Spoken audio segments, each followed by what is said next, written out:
تجھی کو حمد ہے یا رب کے لازوال ہے تو، خدائے حسن ہے تو، پیکرے جمال ہے تو، کمال تیرا ہی ہے، کمال تیرا ہی ہے، کمال تیرا ہی دنیا کے ہر کمال میں ہے، یہی مثال تیری کہ تو بے مثال ہے۔ حاضرین محترم، آج کا دن ہم سب کے لیے عموماً اور خصوصاً اہل مالور کے لیے فرحت و مسرت کا دن ہے۔ تمام لوگوں کے چہرے پر مسکراہٹ اور خوشی کی لہر ہے، سب کے دل امنگ اور حوصلے سے مسرور ہے۔ حضرات گرامی، آج کے اس پر رونق بزم میں اس باوقار اسٹیج پر جن عالی مقام علماء ربانیین اور مہمانان نظام کا ہم استقبال کر رہے ہیں، وہ امت محمدیہ کا مخصوص طبقہ ہے، وہ نائبین رسول، جانشین انبیاء علیہم السلام ہیں، جن کی ذات بھور میں پھنسی ہوئی انسانیت کی رہبر اور رہنما کی حیثیت رکھتی ہے۔ وہ دین محمدی کے محافظ و نگہبان ہیں، علوم نبوت کے شارح و ترجمان ہیں۔ اس سے میری مراد مفسر قرآن، صدر محترم جمعیت علماء ہند کرناٹک کے صدر محتمیم مدرسہ تعلیم القرآن بنگلور کی شخصیت حضرت مولانا مفتی افتخار احمد صاحب دامت برکاتہم، آپ نے ہمیشہ باطل کے خلاف آواز اٹھائی ہے اور وقت کی آنکھوں سے آنکھ ڈال کر بات کی ہے، اور ہم آپ کا تہ دل سے استقبال کرتے ہیں۔ ہم آپ نے اپنی تمام مصروفیات کے باوجود ہماری اس حقیر دعوت کو قبول کر کے ہمارے یہاں جلوہ افروز ہوئے۔ میں حضرت محترم کا پرزور الفاظ میں استقبال کرتا ہوں۔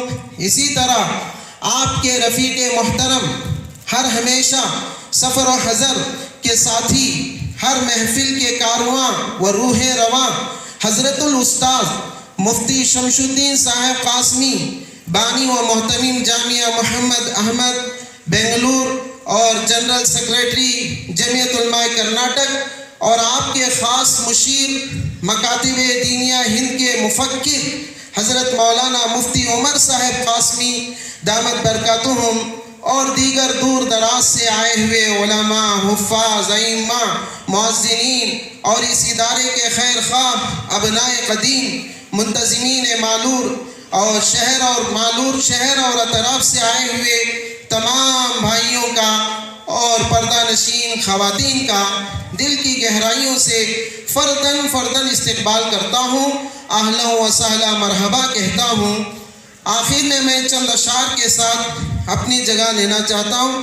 بصد خلوص و محبت سلام کرتے ہیں، بصد خلوص و محبت سلام کرتے ہیں، ہر اہل فضل کا ہم احترام کرتے ہیں۔ ہر گلی اچھی لگی، ہر ایک گھر اچھا لگا، ہر گلی اچھی لگی، ہر ایک گھر اچھا لگا، وہ جو آئے شہر میں تو شہر مالور اچھا لگا۔ اے باد صبا کچھ تو سنا مہمان جو آنے والے ہیں، اے باد صبا کچھ تو سنا مہمان جو آنے والے، کلیان نہ بچھانا راہوں میں، ہم آنکھیں بچھانے والے ہیں۔ وآخر دعوانا الحمدللہ رب العالمین۔ من لا نبی بعد، اما بعد فقد قال النبی صلی اللہ علیہ وسلم من يرد اللہ به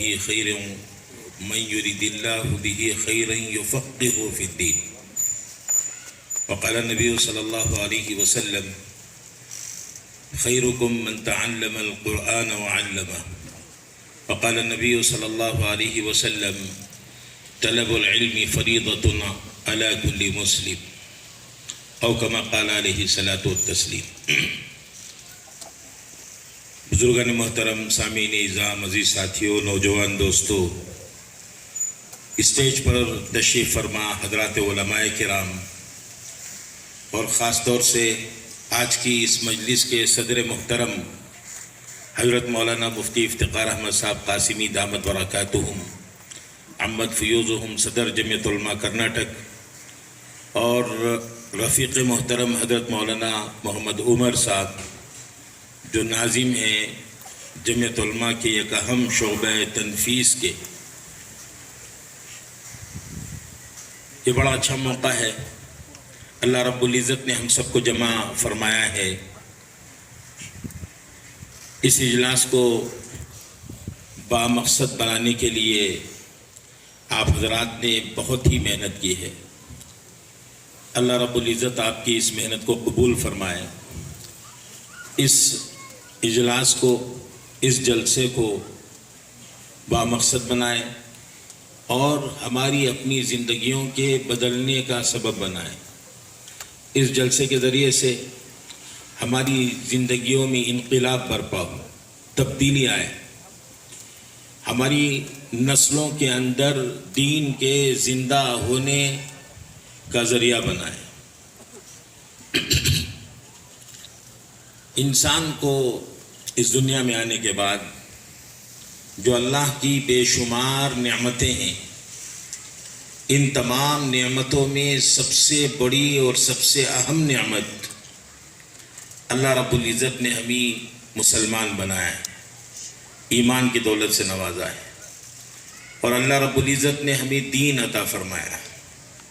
اس دین کو اللہ رب العزت نے اپنی نعمت سے تعبیر فرمایا ہے.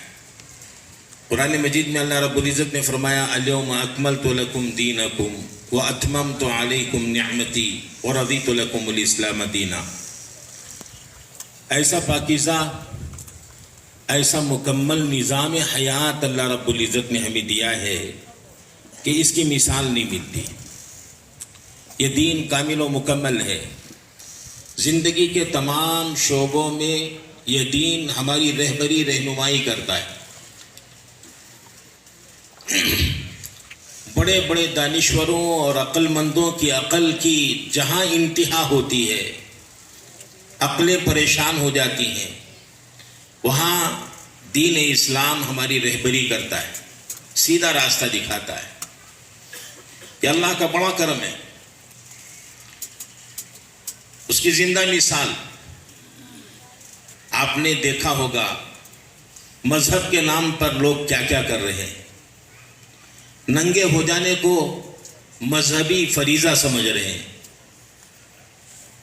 اور ڈبکی مار لینے کو یہ سمجھتے ہیں کہ بھی سارے پاپ بھول گئے، اور یہ سمجھتے ہیں اس کا مطلب یہ ہوا کہ بھی پاپ کرو اور ایک ڈبکی لگا لو اور پھر اس کے بعد سارے پاپ بھول جائیں گے. بے حیائی کی انتہا ہے. فخر سے اس کو انجام دیا جا رہا ہے. کوئی تمیز نہیں ہے. اللہ حفاظت فرمائے. ان چیزوں کو دیکھ کر دل میں شکر کے جذبے پیدا ہوتے ہیں. اے اللہ تیرا کتنا کرم ہے، تیرا کتنا رحم ہے. آپ نے کتنا سنہرا اور کتنا پاکیزہ دین ہمیں عطا فرمایا ہے، اور کتنی پرسکون زندگی اللہ نے ہمیں عطا فرمائی ہے. جس شخص کی زندگی کے اندر دین ہوگا وہ جس حال میں ہوگا پرسکون ہوگا. غریب غریبی میں، مالدار مالداری میں، عہدیدار عہدے میں، بیمار بیماری میں، تندرست تندرستی میں، ہر شخص پرسکون زندگی گزارے گا. اور جس کی زندگی میں دین نہیں ہے، دنیا کی ساری چیزیں ہونے کے باوجود اس کی زندگی کے اندر کوئی سکون نہیں ہے، کوئی اطمینان نہیں ہے.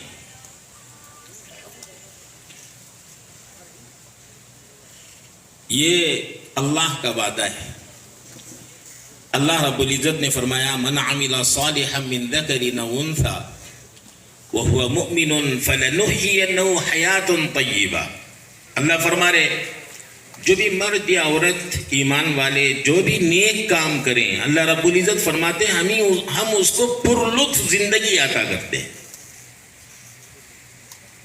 جو عقیدہ، جو تعلیمات، جو اعمال نبی اکرم صلی اللہ علیہ وسلم نے ہمیں دیے ہیں، وہ ایک ایک چیز سے اگر آدمی اس کو زندگی کا حصہ بنا لے، اس کی زندگی مزے سے گزرے گی. جس گھر کے اندر دین ہے وہ گھرانہ جنت کا نمونہ پیش کرتا ہے. جہاں دین گھر سے نکل گیا تو پھر ایسی صورت میں وہاں خرافات جنم لیتے ہیں. لیکن یہ دین ایسے ہی نہیں مل گیا. بڑی قربانیاں ہم تک اس دین کو پہنچانے میں بڑی قربانیاں ہمارے بڑوں نے دی ہیں. اگر ہم لوگوں کو اپنے بعد والی نسلوں تک اس امانت کو پہنچانا ہے تو ہمیں بھی فکر مند ہونے کی ضرورت ہے. یہ قربانیوں کا جو سلسلہ ہے اس کو سمجھنے کے لیے طائف کا صرف ایک واقعہ کافی ہے. نبی اکرم صلی اللہ علیہ وسلم سے حضرت عائشہ صدیقہ رضی اللہ تعالی عنہا نے پوچھا، اے اللہ کے رسول، احد کے دن سے بھی بڑا سخت دن آپ پر گزرا ہے. جنگ احد میں 70 صحابہ شہید ہو گئے. حضرت حمزہ رضی اللہ تعالیٰ عنہ کی جو شہادت ہوئی وہ شہادت ناقابل برداشت. حضرت حمزہ رضی اللہ تعالیٰ عنہ کی شہادت پر نبی اکرم صلی اللہ علیہ وسلم نے یہ فرمایا تھا، اگر مجھے قابو ملا تو میں ان کے 70 کفار کا اسی طرح حشر کروں گا. آپ کا مسئلہ بنا دیا گیا تھا، آپ کے کان ناک کاٹ لیے گئے تھے، آپ کا سینہ چاک کر دیا گیا تھا، کلیجہ نکال لیا گیا تھا، آپ برداشت سے باہر ہو گئے. یہ اور بات ہے کہ جس کا ارادہ کیا تھا بعد میں اس کو پورا نہیں کیا اور اس کا کفارہ ادا کر دیا، اور صبر کی تلقین اللہ کی طرف سے ہوئی ہے. تو حضرت عائشہ نے فرمایا رضی اللہ تعالیٰ عنہ نے، اے اللہ کے رسول، احد کے دن سے بھی بڑا سخت دن آپ پر گزرا ہے. تو نبی اکرم صلی اللہ علیہ وسلم نے فرمایا، جی ہاں، طائف کا دن. جب میں نے اپنے آپ کو طائف کے سرداروں پر پیش کیا، طائف مکہ المکرمہ سے 120 کلومیٹر کے فاصلے پر، مکہ المکرمہ کے بعد بڑی آبادی طائف میں، سطح سمندر سے 1000 فٹ اونچائی پر ہے. اونچائی پر ہونے کی وجہ سے سرسبز و شاداب ہے اور باغات کا علاقہ ہے اور مالداری بھی ہے. نبی اکرم صلی اللہ علیہ وسلم وہاں تشریف لے گئے، اس امید سے گئے کہ وہاں آپ کا ننیال آباد ہے. اس ننیال کے رشتے کو واسطہ بنا کر ماموں وغیرہ رہتے تھے. آپ علیہ الصلوۃ والسلام وہاں تشریف لے جاتے ہیں.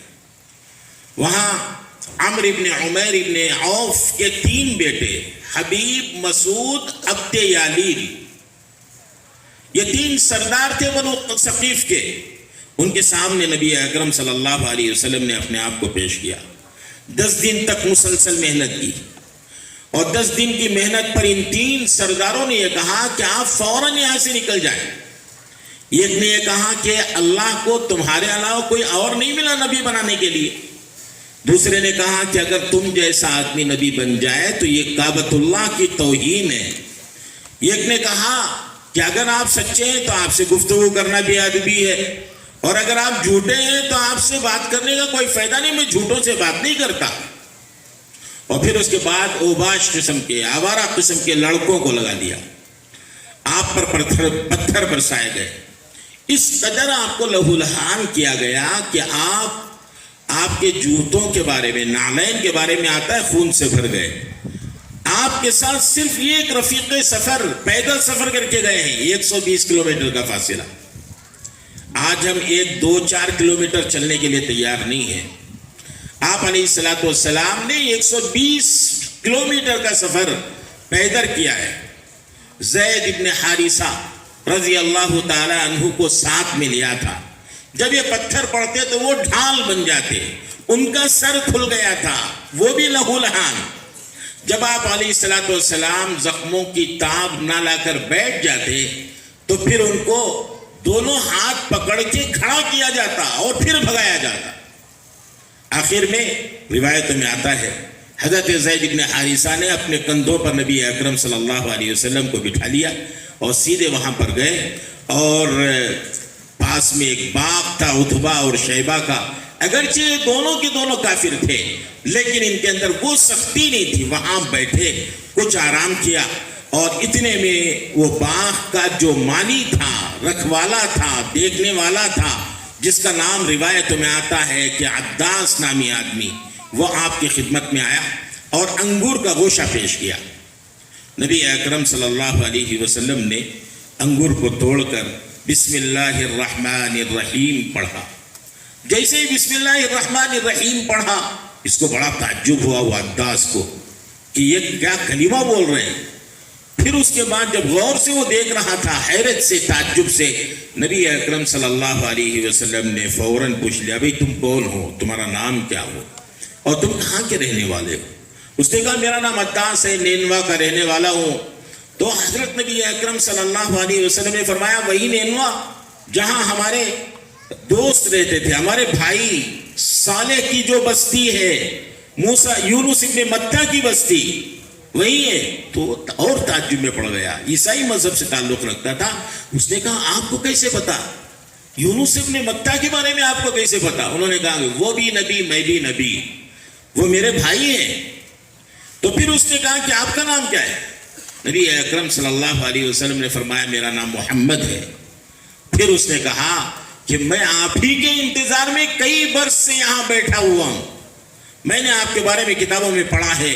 اور پھر اس نے کہا آپ ہاتھ بڑھائیے، میں اسلام قبول کرنے کے لیے تیار ہوں، اسلامی تعلیمات مجھے بتائیے۔ اس پورے سفر میں سب سے بڑی کامیابی یہ عداس کے مسلمان ہونے کی ہے۔ وہیں وہ واقعہ بھی آتا ہے کہ اللہ رب العزت نے فرشتے کو مقرر فرمایا اور یہ فرمایا اگر آپ اجازت دیں ہم یہ پہاڑیوں کو ملا دیں گے، اس بستی کو ختم کر دیں گے۔ اتنا ظلم سہنے کے باوجود آپ نے فرمایا یہ مجھے نہیں جانتے، اس لیے یہ جہالت پر اترے ہوئے ہیں۔ اور آپ نے بجائے یہ کہ بد دعا کرتے، آپ نے ان کے حق میں ہدایت کی دعا فرمائی۔ آپ کو یہ معلوم ہونا چاہیے محمد بن قاسم جو سندھ کو فتح کرنے والے تھے، یہاں آئے تھے، وہ وہی طائف کے رہنے والے، اگر بد دعا ہوتی اور وہ بستی ختم ہو جاتی تو پھر ان کی نسل سے محمد بن قاسم پیدا نہ ہوتے۔ تو نبی اکرم صلی اللہ علیہ وسلم نے بد دعا نہیں دی بلکہ ان کے لیے ہدایت کی دعا فرمائی۔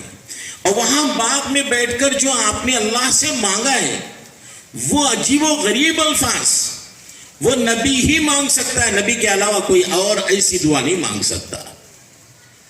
یہ وہ سال تھا جس کو عام الحزن کہا جاتا ہے، یعنی غموں کا سال، دکھ بھرا سال، اس لیے کہ اسی سال میں یعنی نبوت کے اعلان کے 10ویں سال میں آپ کی جو عمر مبارک تھی اس کا 50واں سال تھا۔ نبی اکرم صلی اللہ علیہ وسلم کے جو 2 اہم بازو تھے وہ انتقال کر گئے تھے۔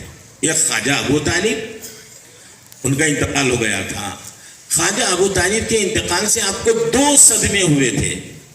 ایک صدمہ ہے کہ خواجہ ابو طالب جو آپ کے مضبوط بازو تھے، کفار و مشرکین کو ہمت نہیں ہوتی تھی ان کی موجودگی میں نبی اکرم صلی اللہ علیہ وسلم کو پریشان کریں۔ ایک تو حضرت خواجہ ابو طالب کا انتقال ہو گیا، اور دوسرا یہ کہ ان کا انتقال کفر پر ہوا۔ لاکھ کوشش کے باوجود آپ ان کو مسلمان نہیں بنا سکے۔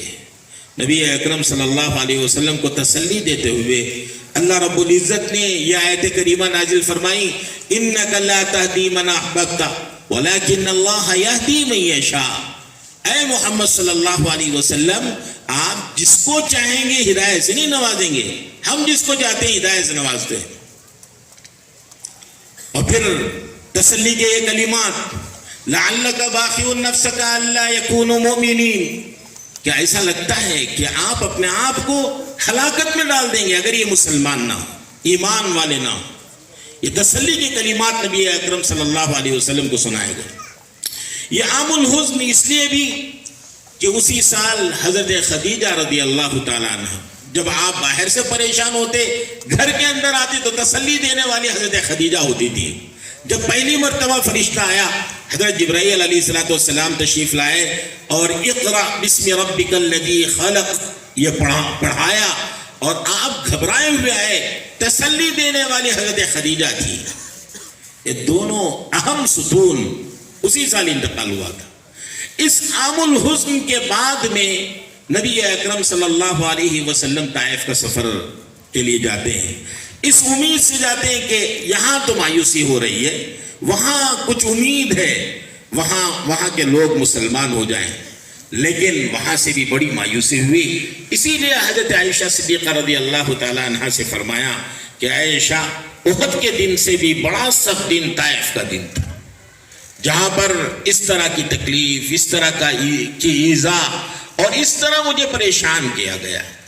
بزرگان محترم، یہ ایک پوری داستان ہے، صحابہ کی جو قربانیاں، نبی اکرم صلی اللہ علیہ وسلم کی جو قربانیاں، اس کے بعد جو حالات ہوئے، وہ ایک لمبی فہرست ہے واقعات کی۔ اس کے بعد میں اللہ رب العزت نے ہمیں یہ دین ملا ہے، ہمیں یہ دین عطا فرمایا ہے، اور یہ دین کی حفاظت کے لیے یہ مختلف شکلیں ہوتی ہیں۔ یہ مدارس، دعوت و تبلیغ کی محنت، یہ مکاتب کا کام، یہ سب دین کی حفاظت کی شکلیں ہیں۔ یہ دین نہیں ہے، یعنی مدرسہ دین نہیں ہے، مدرسہ دین کی حفاظت کی ایک شکل ہے۔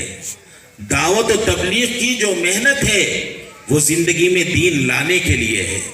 مکاتب، اس کے ذریعے سے زندگی میں دین لانے کی فکر کی جاتی ہے۔ اب ماشاءاللہ ہم نے مدارس بنائے ہیں، دعوت و تبلیغ کی محنت کا کام یہاں پر ماشاءاللہ بہت اچھے طریقے سے ہوتا ہے، اور مکاتب کا کام بھی الحمدللہ منظم ہونے لگا ہے۔ لیکن اس کے بعد اگر ہماری زندگی میں تبدیلی نہ آئے، ہماری زندگی میں دین نہ آئے، تو پھر ایسی صورت میں ہم ابھی مقصد کو حاصل کرنے والے نہیں ہوئے۔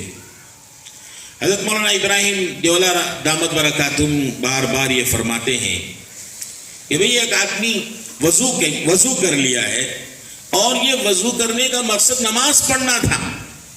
اب وہ وضو کرنے کے بعد وضو پر وضو کیا جا رہا ہے، نماز پڑھنے کے لیے تیار نہیں ہے، تو اس وضو سے کیا فائدہ ہے؟ دعوت و تبلیغ کی محنت سے، مدارس سے، مکاتب سے جو مقصد ہے زندگی کے اندر دین آ جائے۔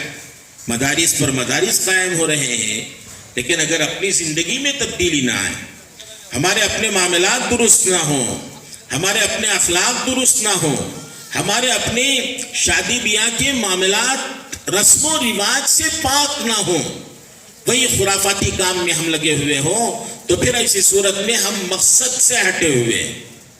اللہ رب العزت ہمیں مقصد کو سمجھنے کی توفیق عطا فرمائے۔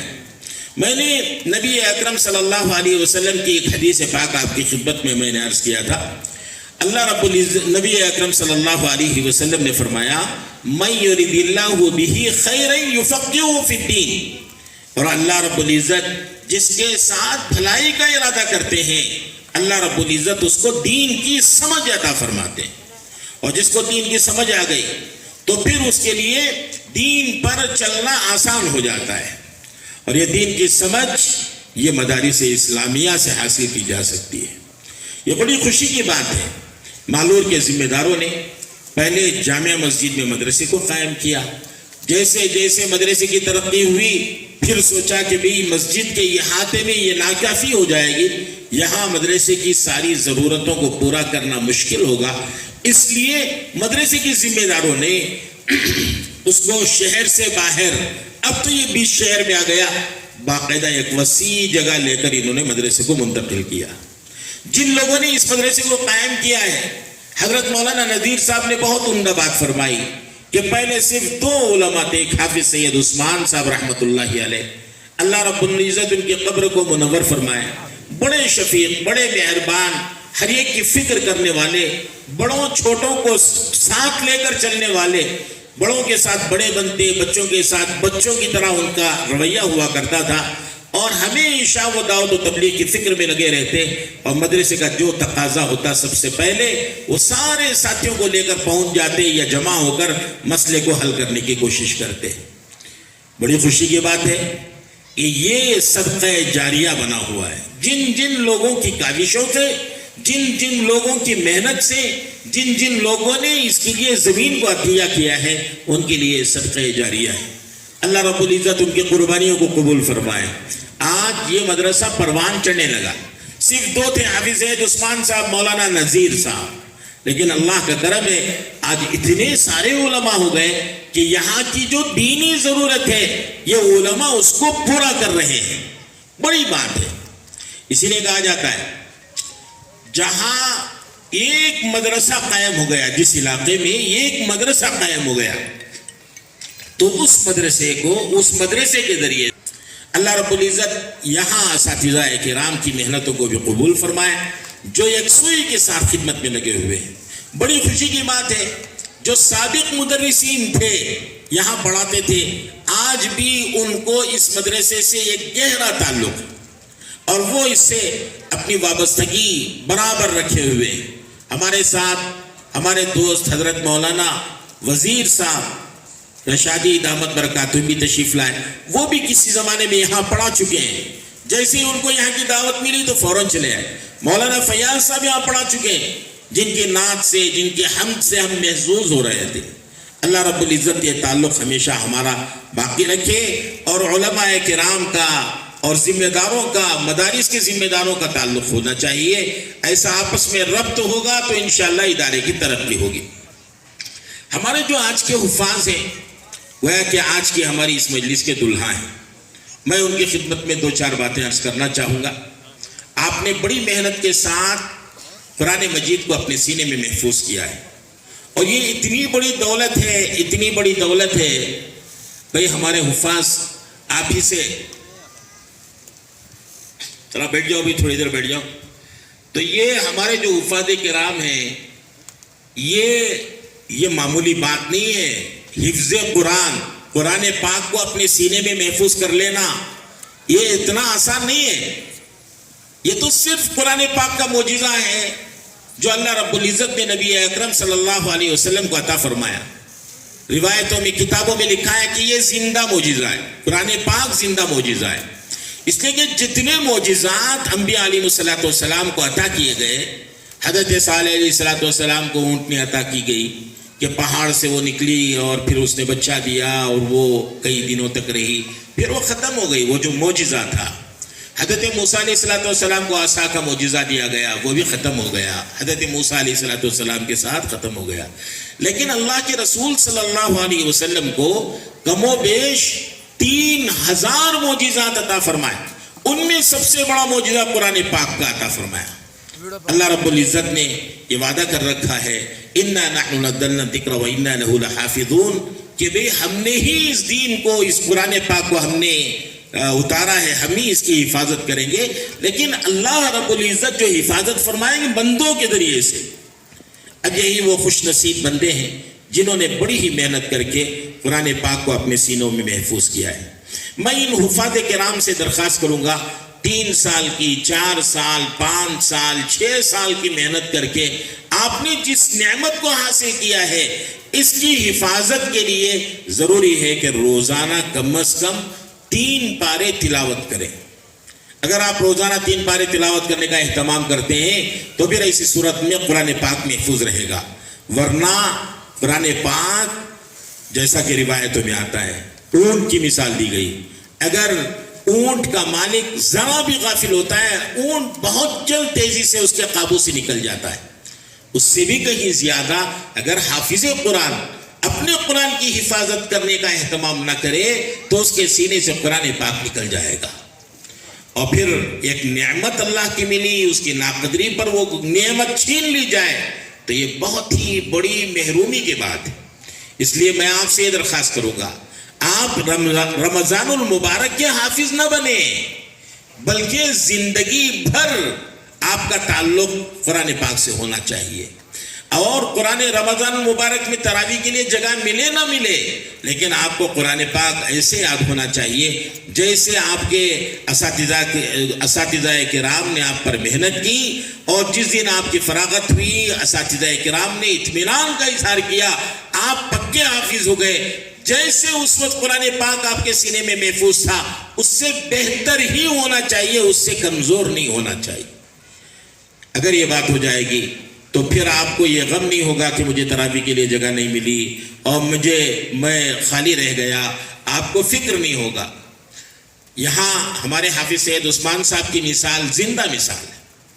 وہ تاجر تھے, بہترین تاجر تھے. اور شیواجی نگر بنگلور کی جو شیواجی نگر کی مسجد ہے سلطان بسم اللہ شاہ مسجد، وہاں تقریباً 27 سال تک انہوں نے تراویح سنائی ہے. اور لکھنؤ کے ایک بہت بڑے قاری صاحب تھے، وہ سامع بن کر وہ ان کے ساتھ رہا کرتے تھے پورا رمضان المبارک. اور مدینہ مسجد جو شیواجی نگر کی ہے اس میں انہوں نے کئی سال قرآن پاک سنایا ہے. بعد میں جب عمر بڑھ گئی اس کے بعد بھی مستقل ان کا اپنے مکان میں اس کا اہتمام وہ کرتے تھے، اپنے چند ساتھیوں کو ساتھ لیتے اور قرآن پاک اپنے گھر میں عشرے میں 20 دن میں مکمل کر کے پھر اپنی تجارتی مصروفیت میں رہتے. اور اگر کہیں سفر میں نکلتے راستے میں پڑھتے ہوئے جاتے. ان کو یہ فکر نہیں تھا کہ مجھے تراویح کے لیے جگہ ملے گی کہ نہیں ملے گی، بلکہ وہ ہمیشہ قرآن پاک کی تلاوت کا ان کا ایک معمول تھا. ہمارے لیے وہ ایک مثال ہے، وہ ہمارے لیے ایک نمونہ ہے. اگر ہماری یہ طلباء عزیز انہی کے نقش قدم پر چل کر اپنے قرآن پاک کی حفاظت کریں گے تو انشاءاللہ اس کا بڑا اجر ملے گا. حدیث پاک میں آتا ہے نبی اکرم صلی اللہ علیہ وسلم نے فرمایا قیامت کے دن حافظ قرآن سے یہ کہا جائے گا کہ قرآن مجید کی آیتوں کو پڑھتے جاؤ اور جنت کے درجات چڑھتے جاؤ. جیسے تم دنیا میں ٹہر ٹہر کر پڑھتے تھے ویسے تم ٹہر ٹہر کر پڑھتے جاؤ اور جنت کے درجات چڑھتے جاؤ. اس روایت کی بنیاد پر حضرات محدثین فرماتے ہیں قرآن مجید کی جتنی آیتیں ہیں جنت کے اتنے درجات ہیں، اور یہ خوش نصیبی حفاظ کے حصے میں آتی ہے. اللہ رب العزت ہمیں قدردانی کی توفیق عطا فرمائے. آج بدقسمتی کی بات ہے، آدمی کے پاس بڑی سے بڑی نعمت مل جاتی ہے اور اس نعمت کی قدر نہ ہونے کی وجہ سے، اس نعمت کا احساس نہ ہونے کی وجہ سے، بھئی یہ نعمت ہے اس کا احساس نہیں ہے. جب نعمت کا احساس ہی نہ ہو تو اس کی حفاظت کا بھی داعیہ دل میں پیدا نہیں ہوتا. 10 روپے کی نوٹ ہے، اس کی ویلیو آدمی کو معلوم ہے، بڑی حفاظت سے رکھتا ہے، بہت حفاظت. 50 کی نوٹ ہے، اس کو سمجھ میں آتا ہے کہ اس کی ایک ویلیو ہے. لیکن دین کی قدر و قیمت ہمارے دلوں میں نہیں ہے، قرآن پاک کی عظمت ہمارے دلوں میں نہیں ہے، جس کی وجہ سے ناقدری ہوتی ہے. جس دن اس کی عظمت کا احساس دلوں میں پیدا ہو جائے گا تو پھر ہم دل و جان سے اس کی حفاظت کرنے والے ہو جائیں گے. اللہ رب العزت آج کے اس کلاس کو کامیاب فرمائے، ہمارے ان اساتذہ کرام کی محنتوں کو قبول فرمائے اور ہمیں دین کی حفاظت کرنے کی توفیق عطا فرمائے. حضرت مولانا عمر صاحب نے بہت ہی مفید اور کارآمد باتیں آپ حضرات کی خدمت میں عرض کی ہیں کہ حافظ قرآن بنانے کے لیے جن صفات کا ہونا ضروری ہے، جن باتوں کا اہتمام کرنا ضروری ہے، اس کا بھی تذکرہ فرمایا اور آخر میں یہ فرمایا کہ ہمارے بچوں کو مکاتب سے جوڑنا ہے. اگر ہمارے بچوں کو مکاتب سے نہیں جوڑا گیا اور پھر یہ بچے صرف اسکول کی تعلیم حاصل کر رہے ہیں، عصری تعلیم حاصل کر رہے ہیں اور ان کو دینی تعلیم کا علم نہ دیا جائے تو پھر ایسی صورت میں ان کے اندر جو کفر کی باتیں بھری جا رہی ہیں، شرک کی باتیں بھری جا رہی ہیں، اس سے ان کا ایمان خطرے میں پڑ سکتا ہے اور اس کا وبال پورے خاندان پر ہوگا.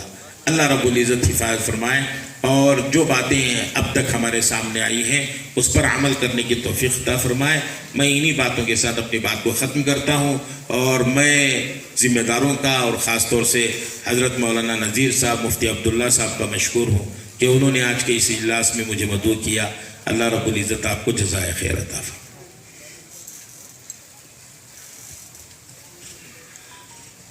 جزاک اللہ خیرہ. مفتی صاحب نے بہت بہترین باتیں، ایک ایک بات بھی اگر ہم سنیں گے ذمہ دار حضرات اور یہ طلباء کے لیے بہت مفید ایک باتیں، لوح قلم پر لکھنے کی باتیں، ہمیشہ یاد رکھنے کی باتیں.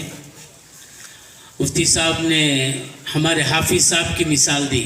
واقعتاً حافظ صاحب کتنے بڑے تاجر تھے لیکن کبھی قرآن کو انہوں نے ناغہ نہیں کیا. مجھے یاد ہے کہ ایک مرتبہ مدرسے کے سلسلے میں چنئی جانا ہوا تو 1.5 پارہ سنانا تھا. حافظ صاحب نے راستے میں 1.5 پارہ سنا دیا. ہمیشہ پڑھا کرتے تھے قرآن، تجارت بھی ہوتی تھی لیکن کبھی قرآن کو انہوں نے ناغہ نہیں فرمایا. بس ہم کو ان کو مثال سامنے رکھ کر اگر یہ حفاظ کرام چلیں گے انشاءاللہ ان کا قرآن بھی کبھی کچا نہیں ہوگا، یہ کچے حافظ نہیں ہوں گے. میں مفتی صاحب کا بے حد ممنون و مشکور ہوں. اللہ تبارک و تعالیٰ سے دعا کرتا ہوں اللہ تبارک و تعالیٰ ان کی مخلصانہ کاوشوں کو اپنی بارگاہ میں قبول فرمائے اور اسلام کے لیے اہل اسلام کے لیے باعث ہدایت بنائے۔ اللہ تعالیٰ مفتی صاحب کی علم میں عمر میں برکت نصیب فرمائے اور ان کا سایہ تادیر امت پر قائم فرمائے۔ حضرت محترم، اب انشاءاللہ جو آپ کے سامنے یہ 17 حفاظ بیٹھے ہیں، یہ اللہ کی ایک فوج سمجھیے، کیونکہ محافظ قرآن ہیں اور آج کے دلہا ہیں۔ ان کی انشاءاللہ دستار بندی ہوگی۔ ہمارے جو اکابر علماء مہمانان خصوصی آئے ہیں، ان کے ہاتھوں سے ان کی دستار بندی ہوگی اور اسناد کی تقسیم ہوگی۔ اس منظر کو دیکھیے اور دل میں یہ تڑپ پیدا کیجئے کہ میرا بھی ایک بیٹا حافظ قرآن ہو۔ ہمارے گھروں میں ہم انجینئر بنا رہے ہیں، ڈاکٹر بنا رہے ہیں، پروفیسر بنا رہے ہیں، اسکالر بنا رہے ہیں، لیکن آپ اپنے گھروں میں ایک حافظ قرآن کو بھی بنائیے تاکہ وہ کل قیامت کے دن آپ کو جنت پہ جانے کا ذریعہ بنے، جنت پہ جانے کا ذریعہ بنے۔ تو انشاءاللہ وہ عمل شروع ہوگا۔ میں اساتذہ کرام سے گزارش کرتا ہوں جو ترتیب ہے اس ترتیب سے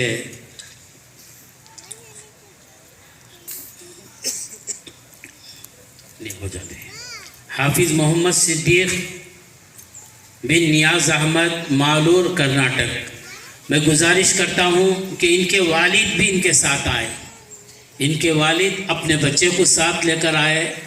والد کی بھی انشاءاللہ عزت افزائی کی جائے گی، ان کو بھی شال پوشی ہوگی۔ ان کے والد صاحب ہیں۔ تمام حفاظ سے گزارش ہے کہ اپنے اپنے والد کے ساتھ آئے تاکہ دوسروں کو بھی یہ منظر دیکھے اور انہوں بھی اپنے دل کے اندر یہ رشک کرے کہ میرا بیٹا بھی حافظ ہوتا تو میں بھی ان کے ساتھ اپنے حافظ صاحب کے ساتھ میں اسٹیج پر جاتا۔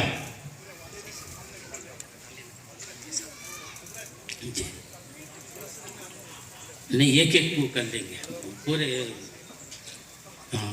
جن کے والدین اور سرپرست ہیں گزارش ہے کہ یہاں حفاظ کے پاس آ جائے۔ میں گزارش کرتا ہوں کہ ہمارے جو مہمانان مکرم ہیں حضرت مفتی افتخار احمد صاحب اور مفتی شمس الدین صاحب اور ہمارے مفتی عمر صاحب، یہ ان تینوں کے ہاتھوں سے انشاءاللہ حافظ محمد صدیق بن نیاز احمد، حافظ سہیل بن سراج صاحب، لکھور، کرناٹک، تشریف لائے۔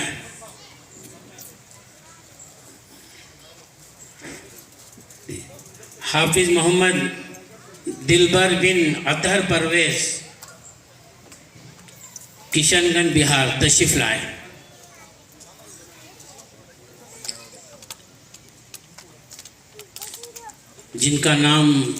جن حافظ کا نام لیا جا رہا ہے وہ جلد سے جلد اوپر آئے۔ حافظ سہیل کے والد صاحب، جتنے بھی والدین یا سرپرست ہیں وہ سامنے آ جائے، وقت زیادہ ہو جائے گا، وہ سامنے آ جائے۔ حافظ محمد محسن بن کلیم اللہ، بنگلور، کرناٹک۔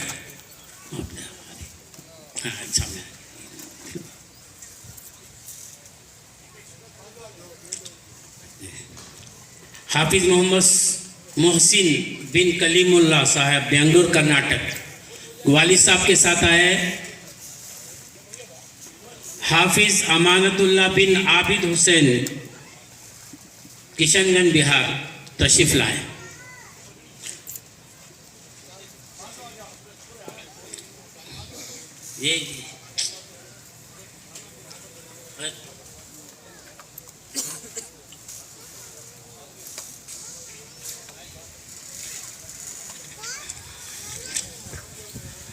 جن حفاظ کا نام لیا جا رہا ہے جلدی سے آئے۔ امانت اللہ، حافظ امانت اللہ بن عابد حسین،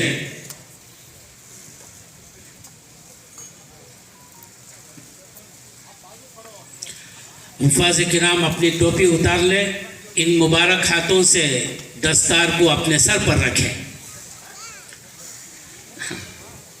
حافظ امانت اللہ، حافظ عرفان احمد بن کلیم اللہ، مالور کرناٹک۔ حافظ ذیشان بن سبیر عالم، کشن گنج بہار۔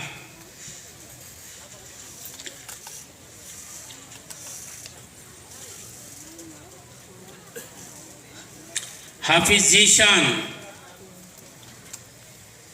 بن سبیر عالم،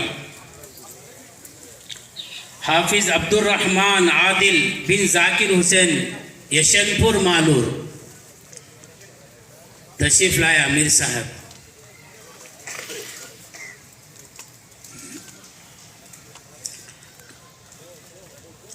ذاکر بھی گئے، سال پوشی کر، ذاکر بھی آ گئے۔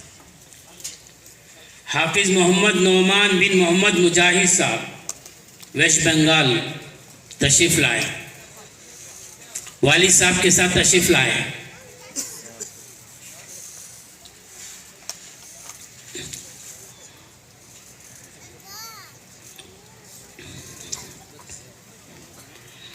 حافظ سید جنید بن سید پیارے جان، کٹگن ہلی، کرناٹک، تشریف لائے۔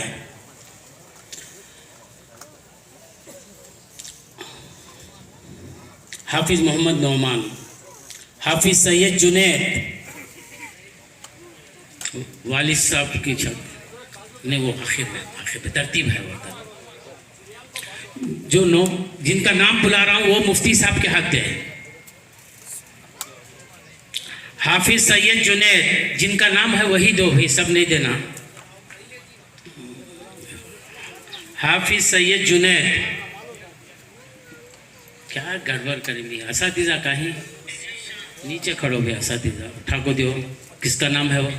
امتیاز صاحب اب نیچے آئے، دوسروں کا رہا۔ حافظ محمد توحید بن شاہد عالم، یہاں تشریف لائے۔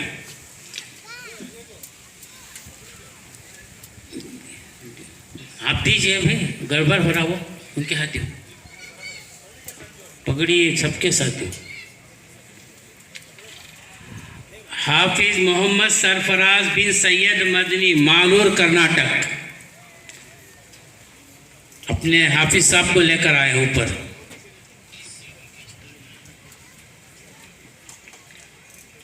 اس کے بعد حافظ شیخ علی بن سمیر احمد، مالور کرناٹک، تشریف لائے۔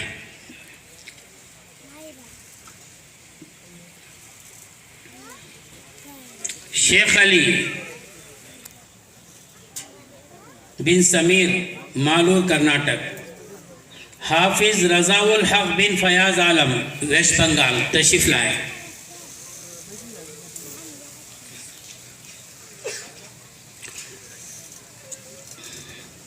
حافظ محمد عیان بن معاذ احمد، کولار، کرناٹک، تشریف لائے۔ عیان۔ حفاظ کرام اپنا انعام اور سند لے کر وہاں بیٹھ جائے اپنی جگہ پر، اور والدین بھی اپنی جگہ پر تشریف رکھیں۔ حافظ نور جمال بن لال صاحب، بہار، تشریف لائے۔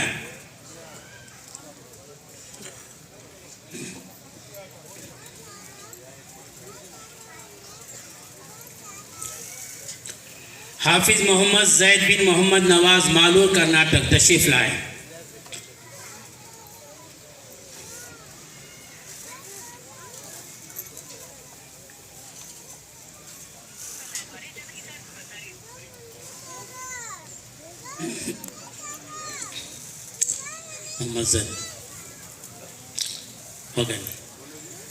حضرات محترم، جو حفاظ کرام کے لیے شایا، پگڑی، ان کے لیے ایک بہترین عطر اور ان کے لیے بہترین کتابیں اور رومال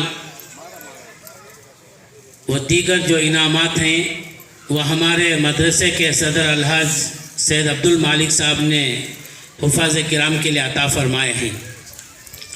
اور اس کے بعد حفاظ کے لیے جو گھڑیاں دی گئی، وہ ہمارے سید الحاج اشرف صاحب کی طرف سے ہی، ہمارے سیکرٹری صاحب کی طرف سے، اور جو دستی گھڑی مہمانوں کے لیے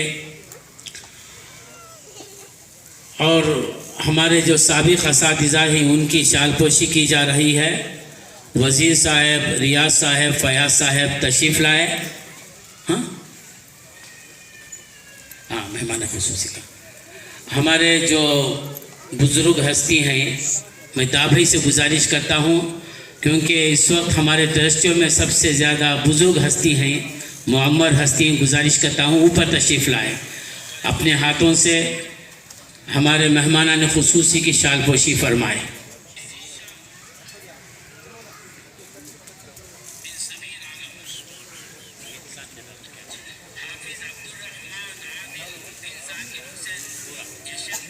ہاں اٹھائیے، مدرسے کی طرف سے پہلے کرو۔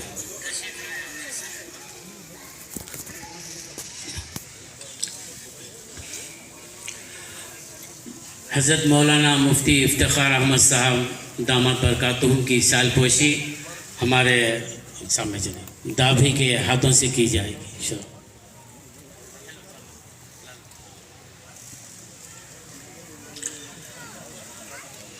اور یہ مدرسے کی جو زمین ہے یہ ہمارے عبد الوہاب صاحب دابھی ہیں اور ان کے ایک بھائی سمیع اللہ صاحب، ان دونوں بھائیوں نے آدھا ایکڑ وقف کیا تھا مدرسے کی زمین کے لیے۔ دعا فرمائے اللہ تبارک و تعالیٰ ان کے دینے کو قبول فرمائے، اللہ تبارک و تعالیٰ ان کے خاندانوں میں علماء حفاظ کو پیدا فرمائے۔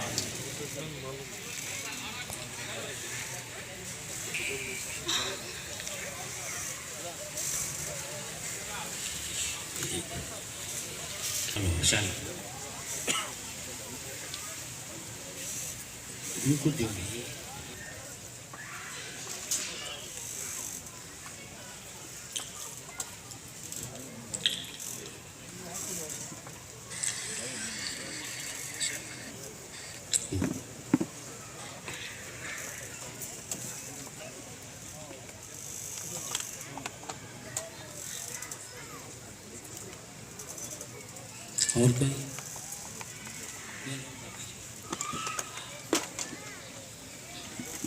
مولانا مفتی عمر صاحب کی شال پوشی الحاج سید اشرف صاحب فرمائیں۔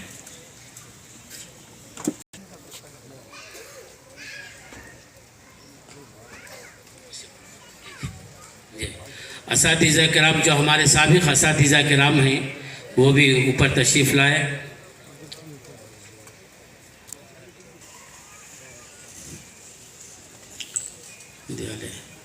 حفاظ کرام کے لیے ایک طالب علم عبد الرحمن ہیں، ان کے والد صاحب فیروز صاحب تمام حفاظ کے لیے بہترین رومال پیش کیے ہیں، اور لیاقت بھائی وہ حفاظ کے لیے کتابیں اور قلم بھی لائے ہیں۔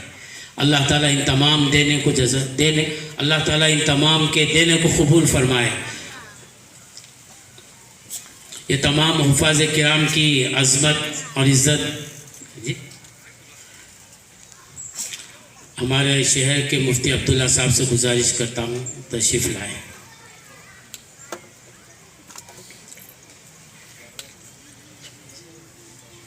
حضرت مولانا نذیر احمد صاحب محتمی مدرسہ حاضہ استادی و مربی، آپ سے گزارش کرتا ہوں کہ آگے آ کر عثمانیہ ٹرسٹ کی جانب سے جو آپ ہی کے فرزندان ہیں، جو سمجھو کے بیٹے ہیں، ان کی طرف سے ایک چھوٹا سا ہدیہ حضرت مفتی صاحب کے توسط سے حاصل کروں۔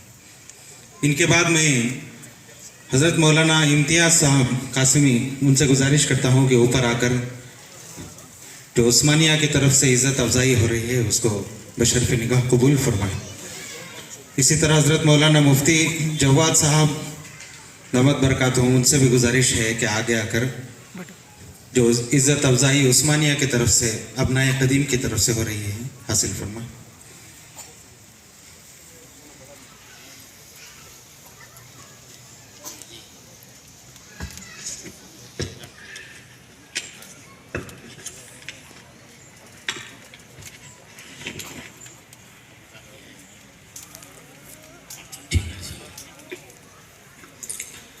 حضرات محترم، اس وقت